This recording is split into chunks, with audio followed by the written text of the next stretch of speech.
사회보장기금이 당초 예상보다 앞당겨 고갈될 것이란 전망이 나왔습니다. 의회가 별도 조치에 나서지 않으면 2032년부터 수백만 미국인의 은퇴급여가 약 22% 삭감될 것으로 예상됩니다. 연방 하원이 이민세관 단속국과 국경순찰대에 대한 예산안을 통과시켰습니다. 이민 단속 정책을 둘러싼 여야 대립으로 장기간 이어져온 예산안 처리 교착 상태는 일단락됐습니다. 국무부가 B1, B2 비자 신청자를 대상으로 $750의 추가 수수료를 내면 인터뷰 대기 일정을 앞당길 수 있는 프리미엄 신속 예약 서비스를 시범 운영합니다. 만성적인 적체 및 대기 장기화 현상을 완화하기 위한 시범 사업이란 설명입니다. 이란이 호르무즈 해협 인근에서 미군 아파치 헬기를 격추시켰습니다. 트럼프 대통령은 즉각적인 대응 방침을 시사하면서 가까스로 유지되고 있는 휴전 체제가 다시 흔들리는 모습입니다. 8년 동안 중단됐던 맨해튼2 애비뉴 전철 연장 공사가 다시 시작됩니다. 96 스트릿에서 운행을 마치는 Q 노선을 북쪽으로 연장해 이스트할렘까지 연결하는 프로젝트로 약 1.5마일 구간에 3개의 신구역이 들어섭니다. 이상은 오늘의 주요 뉴스입니다. 시청자 여러분 안녕하십니까? KBN 뉴스입니다. 사회보장기금 고갈이 예상보다 앞당겨질 것이란 전망이 나왔습니다. 의회가 별도의 조치에 나서지 않을 경우 2032년부터 수백만 미국인의 은퇴급여가 약 22% 삭감될 것으로 예상되고 있습니다. 연방연금관리 담당 부서인 사회보장국이 어제 발표한 연례 연방 신탁기금 보고서에 따르면 노령 및 유족보험 신탁기금이 2032년 4분기에 고갈될 것으로 전망됐습니다. 지난해 보고서의 예측치보다 3개월 앞당겨진 것입니다. 기금이 고갈되면 수급자들은 예정된 금액의 78%만 받을 수 있게 됩니다. SSA에 따르면 올해 평균 은퇴연금 수령액은 월 $2,071 수준입니다.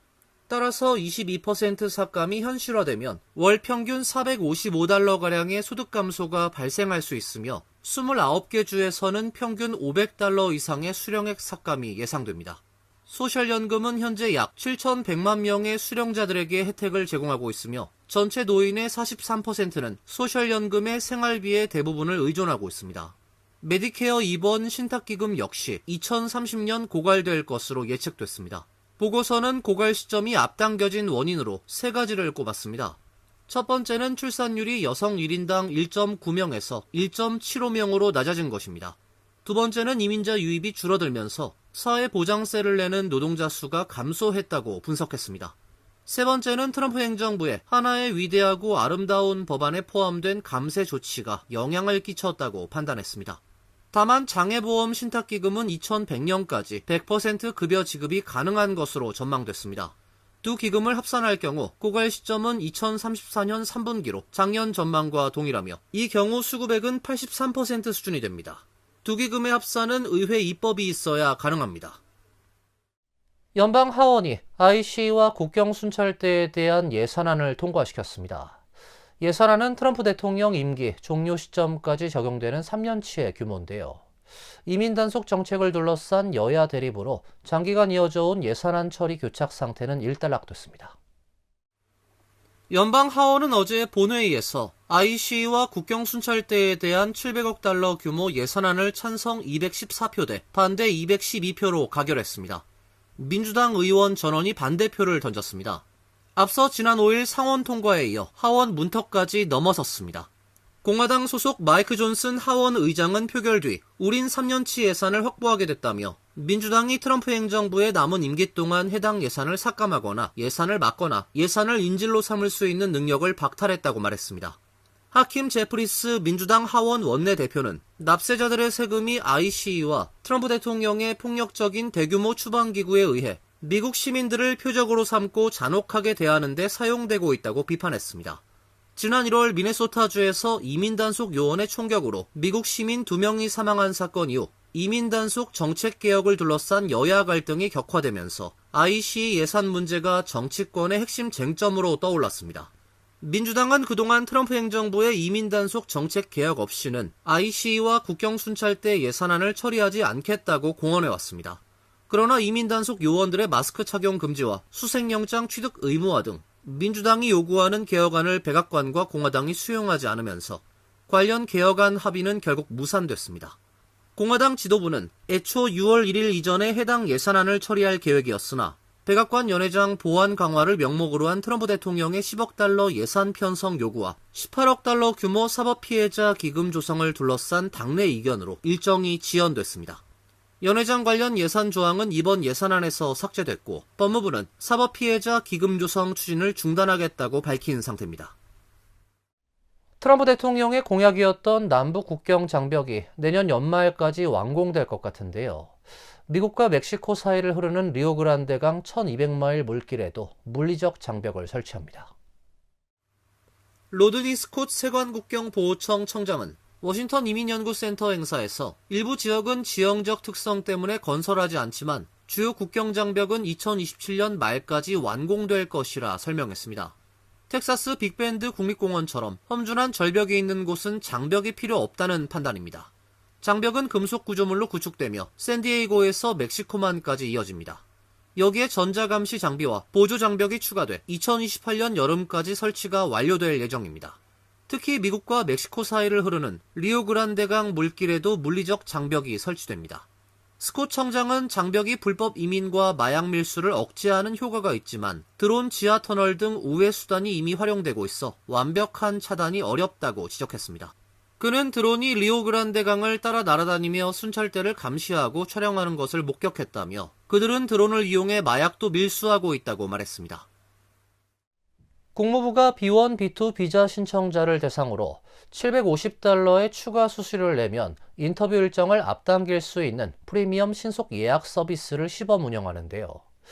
일부 공간은 대기 기간이 1년을 상회하고 있어 만성적인 적체 및 대기 장기화 현상을 완화하기 위한 시범 사업이란 설명입니다.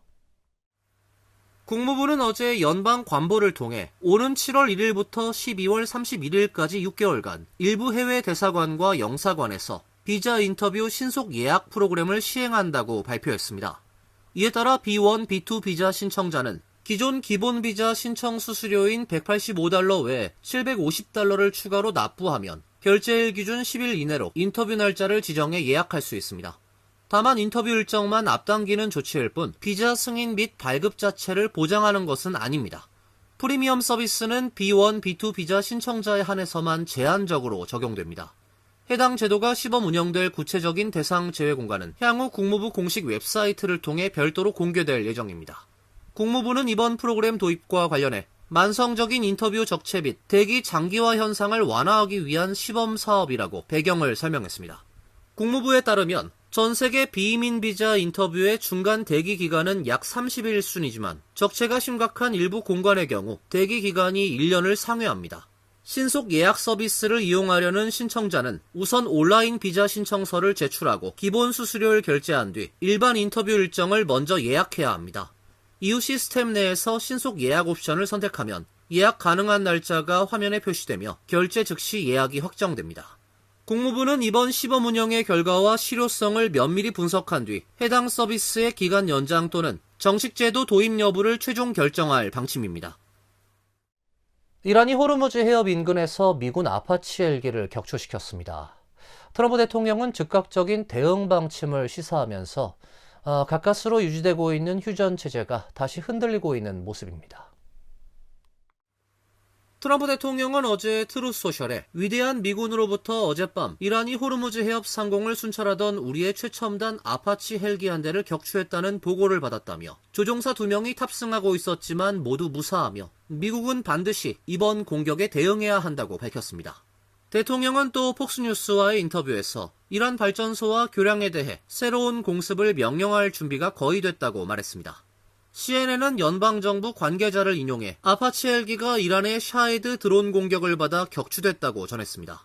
샤헤드 드론은 적어도 저속 비행이 가능해 탄도미사일보다 방공망을 회피하기 쉬운 것으로 평가되고 있습니다.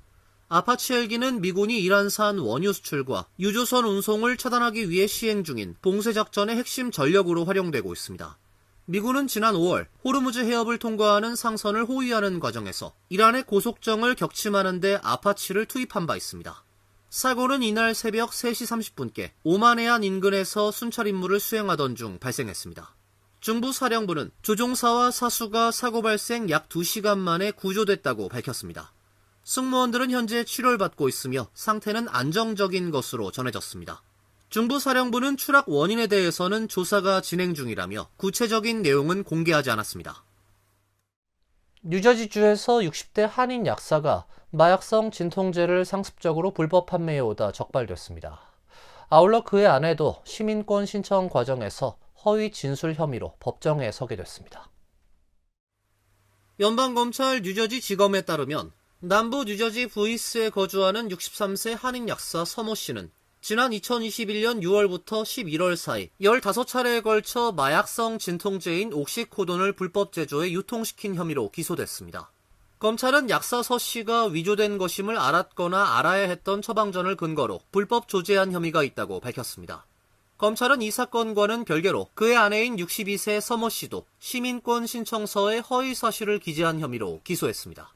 검찰에 따르면 아내 서 씨는 실제 최소 4차례 체포된 전력이 있음에도 시민권 신청서에 범죄로 체포되거나 유죄 판결이 없다고 허위 기재한 혐의를 받고 있습니다.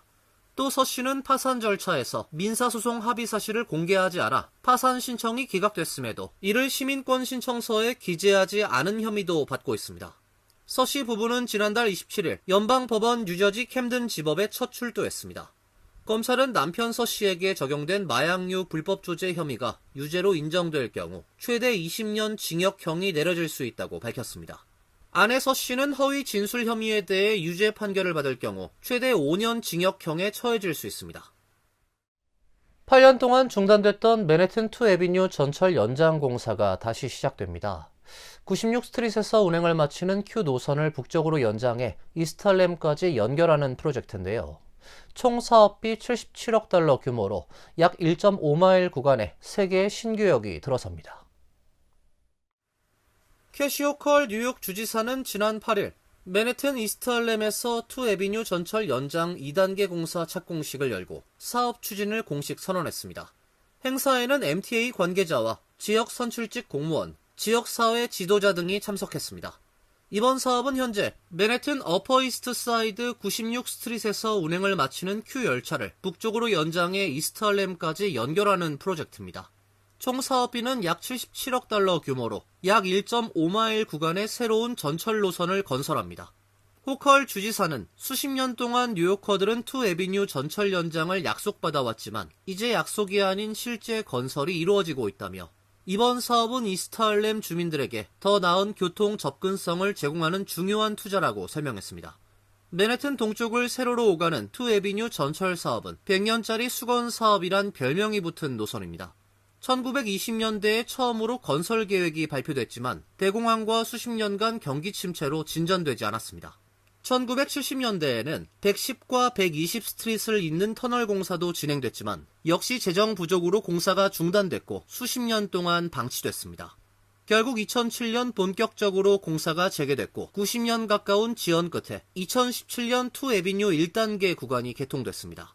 MTA는 사업이 완료되면 현재 전국에서 가장 혼잡한 전철 노선 중 하나인 렉싱턴 애비뉴 라인의 승객 부담이 완화될 것으로 보고 있습니다.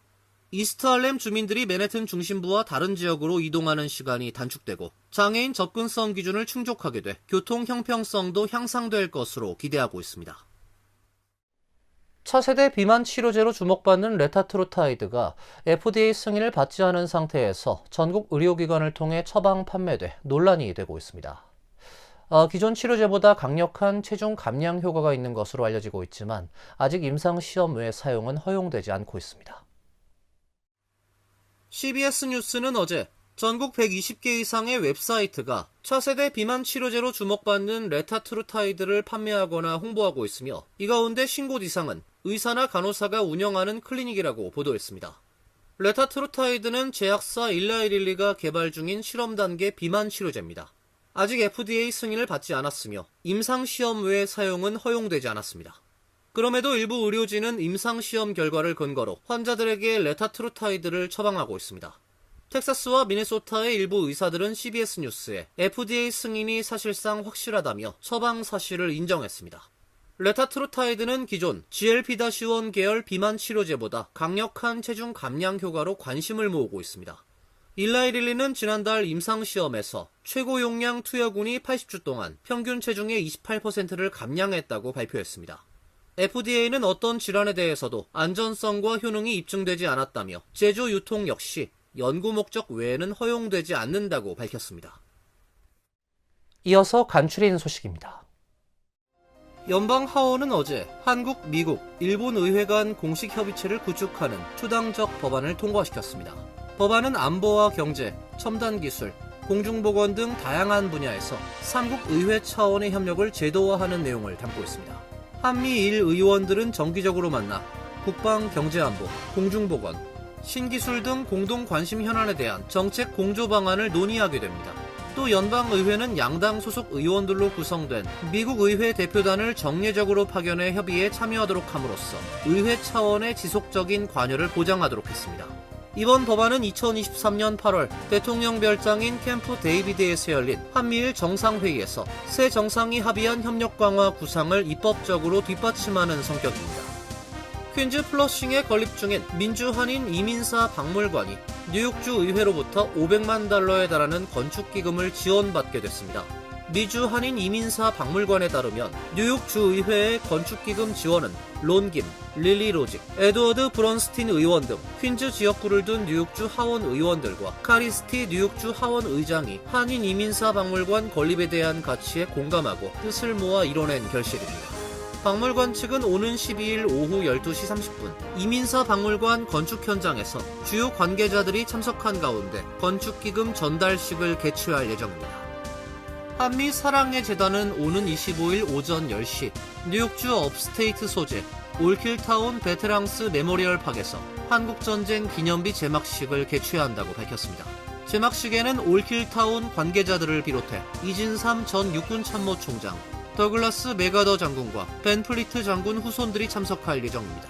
기념비는 한미사랑의 재단이 뉴욕과 뉴저지 일원에 거주하는 한인들을 대상으로 모금 운동을 펼쳐 조성된 기금으로 세워지는 것입니다. 이호재 총재는 업스테이트 미들타운에 위치한 베테랑스 메모리얼 팍에는 미군이 참전했던 전쟁들의 기념비가 세워져 있는데 한국전쟁과 관련된 기념비는 없어 재단이 지난 수년에 걸쳐 건립을 추진해왔다고 말했습니다. 캐시오컬 뉴욕 주지사는 어제 월드컵 기간인 11일부터 7월 20일까지 주류 판매 허가를 받은 업소는 오전 4시까지 술을 판매할 수 있다고 밝히고 해당 내용을 담은 법안에 서명했습니다. 현재 뉴욕시는 이미 새벽 4시까지 영업이 가능하지만 뉴욕주 내 상당수의 카운티는 오전 1시에서 3시에 영업을 종료해야 합니다. 이번 조치로 월드컵 기간에는 주 저녁에서 동일하게 새벽 4시까지 영업할 수 있습니다. 호컬 주지사는 티켓이 없어도 모든 뉴요커와 지역 비즈니스가 월드컵 축제에 참여할 수 있도록 하고 싶다며 첫 킥오프부터 마지막 휘슬이 울릴 때까지 식당과 바들이 팬들을 맞이할 수 있게 될 것이라 밝혔습니다. 뉴욕주와 뉴욕시는 월드컵 기간 수백만 명의 방문객 유입과 대규모 경제 효과를 기대하고 있습니다. 환율과 증권 소식입니다.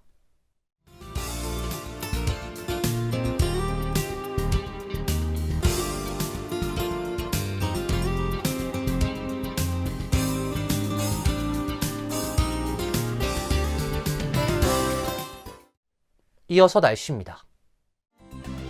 내일은 체감온도 100도에 육박하는 무더운 날씨가 예상되며 오후에는 강한 소나기가 예보되어 있습니다. 낮 최고 기온 92도, 섭씨 34도, 밤 최저 기온 75도, 섭씨 24도로 예상됩니다. 금요일도 무더운 날씨가 이어지겠습니다. 토요일은 대체로 맑은 날씨가 예보되어 있습니다. 이상으로 KBN 뉴스를 마칩니다. KBN과 함께 즐거운 시간 되시길 바랍니다. 동부 최대 한인방송 KBN이 제작하는 KBN 뉴스는 웹사이트 mykbn.com 그리고 유튜브와 페이스북에서 다시 보실 수 있습니다. 좋아요, 구독, 알림 설정은 뉴스 제작에 큰 도움이 됩니다.